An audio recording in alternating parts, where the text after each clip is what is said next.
నేను పోటీ చేసే అవకాశం రావాలని, అదృష్టం నన్ను వరించాలని నేను మనస్ఫూర్తిగా కోరుకుంటున్నానయ్యా. ఎందుకంటే ఈ నాటికైనా బోరబండనే కాకుండా జూబ్లీహిల్స్ ఉన్న బస్తీలోని పేద ప్రజల దరిద్రం వదులుతుంది. ఎందుకంటే ఏ రామబాణం ఏ దినం వేసినానో గాని ఆ రామబాణం వచ్చి ఇక్కడ దరిద్రాన్ని వదిలిచ్చి రామరాజ్యం స్థాపించాలి జూబ్లీహిల్స్ లో అని కోరుకుంటున్నాను. ఎందుకంటే ఇక్కడ ఏషియాలోనే అతి పెద్ద గవర్నమెంట్ స్కూల్ ఉంది. దానికి గర్వపడదమ్మా? లేకపోతే ఇక్కడ గవర్నమెంట్ స్కూళ్ళు ఎట్లా ఉన్నాయి? గవర్నమెంట్ స్కూళ్ళల్లో ఎవరు చదువుతారు? ఆర్థికంగా వెనుకబడ్డ వాళ్ళు చదువుతారు, బీద పిల్లలు చదువుతారు, పస్మంత ముస్లిం పిల్లలు చదువుతారు, మన ఎస్సీ ఎస్టీ అన్నదమ్ముల పిల్లలందరూ అక్కజెళ్ళల పిల్లలు చదువుతారు ఇక్కడ. కాబట్టి నాకు ఒక్కటే ధ్యేయమయ్యా, పండ్ల బండి పెట్టుకునేటోడు మామూలు ఇవ్వకుండా పండ్లు పెట్టుకునే దినం ఇస్తామా ఇయ్యమా?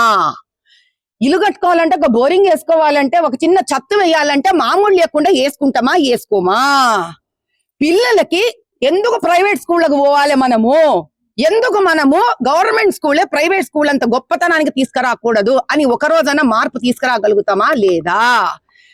2, 3, 4 ఎన్ని మతాలున్నా గానీ మతాల మధ్యలో సామరస్యత తీసుకొచ్చి మతము రాజకీయాన్ని చేయకుండా ఒక్క ఎమ్మెల్యే కాన్స్టిట్యున్సీనైనా చేయగలుగుతామా లేదా?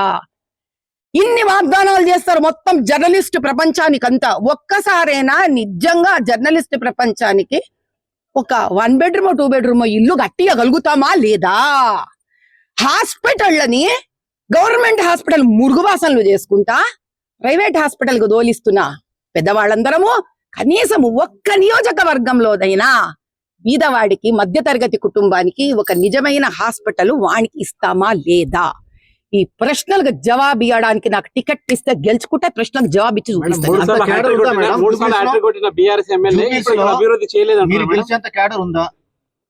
క్యాడర్ ఓటర్లయ్యా, ఓటరే నా క్యాడరు, నా ప్రజలే నా క్యాడరు.